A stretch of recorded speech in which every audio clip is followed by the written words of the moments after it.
Hi guys, Aleem here, and in this video I'm going to be talking about virtual reality and calories. So you may have recently started a VR fitness journey, or you may have been on it for some time, and you may fall in one of two camps.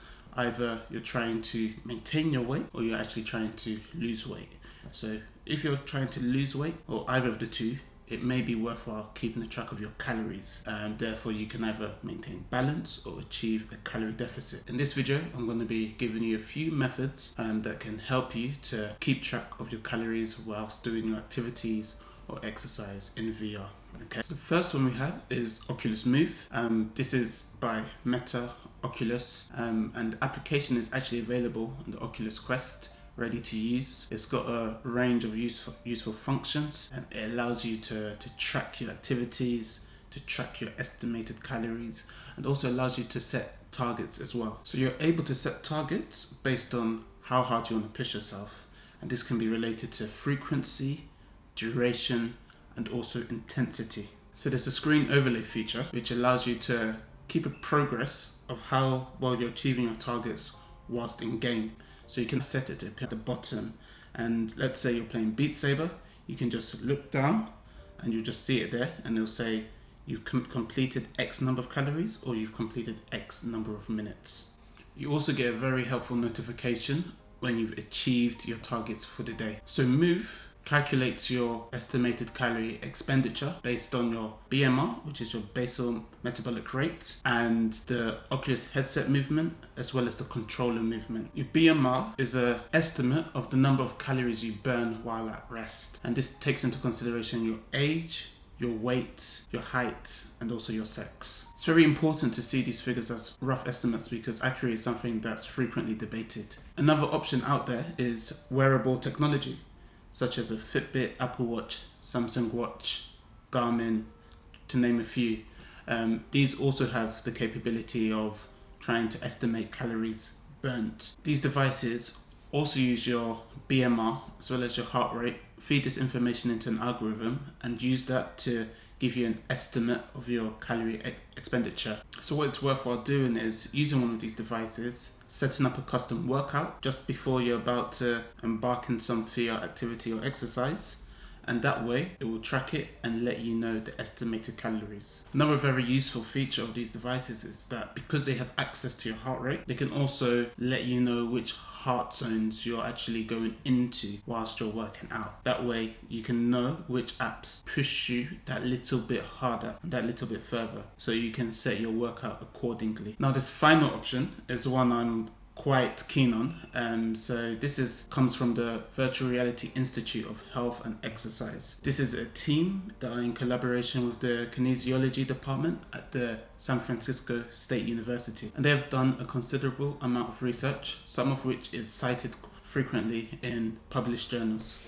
Their aim is to better understand the calorie impact of VR on the human body, and this has led them to creating a VR game rating system. They have done this by using raters and assessing metabolic parameters such as your heart rate and also oxygen consumption. They use METs, metabolic equivalents, to rank VR activities and also to rank them to real-life sporting activities such as rowing or tennis. So MET is essentially a ratio of your working metabolic rate relative to your resting metabolic rate, your BMR. And a higher MET correlates with higher work, higher intensity. But what they've helpfully done is they've converted METs to calories burnt per minute, so that before embarking in a VR activity, you can have a look on their chart, their pictures, and you can get a rough estimate of how many calories you'll burn per minute. It's important to note that these calories burnt per minute figures make the assumption that you weigh 60 kg. To get a figure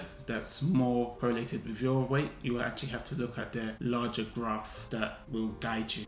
So you can use their rating system to set your intended activity intensity accordingly. It's important to note, however, with certain games that the calories burnt are sometimes consistent with the skill level of the player. For example, in Beat Saber, if you're playing on normal intensity, the chances are you won't burn as many calories as someone who is skilled and can play at expert or Expert Plus. Their app is available on the iOS and on the Android store, and you can download it so you can actually use it with a wearable device. However, the list is quite limited at the moment. They say that their app is developed on hundreds of hours of VR specific movements, which I feel is definitely an advantage compared to solely using Oculus Move, or if you were just using a generic fitness purpose device. Similar to other wearable devices, a very good feature about their app is that it again gives you access to heart zone information, so you can set your exercise accordingly to try to push yourself that little bit further. This table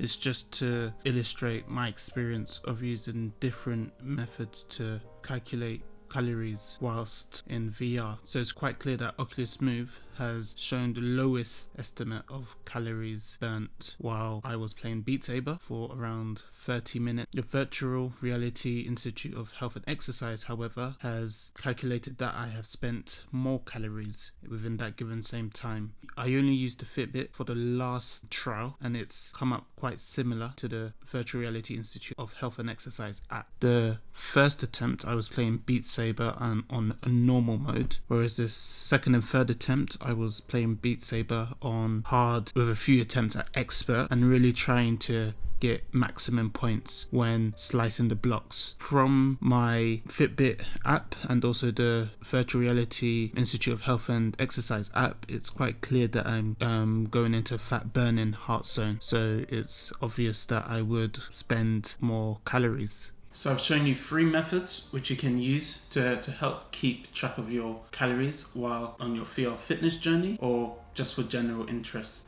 My favorite is the website and application from the Virtual Reality Institute of Health and Exercise. One, because of their rank, which means you can grossly make an assessment of how intense of a workout you want and choose a game according to their list. And also because the app utilizes a lot more data points which they feed into their algorithm, and also they're actively working on it. Oculus Move, however, I feel serves best as an activity tracker. It's got a very good user interface. It's great that it's accessible in-app, and it serves well to help you develop habit and also to motivate you to continuously achieve the targets you set yourself. Common question is, how accurate are these technologies in calculating your calories? In reality, they give estimates. They all use maybe slightly different algorithms that give you a slightly different estimate. So if you're looking for a precise, accurate measure of your calorie expenditure whilst exercising in VR, you may not get that. The most important thing is to have fun, because that's why VR is good, because you can burn calories without really knowing that you're doing exercise. So thank you for watching. I hope you enjoyed the video. If you have any comments, if you have any experiences of using any of these devices or applications to count your calories, and if you thought they were effective, then please comment.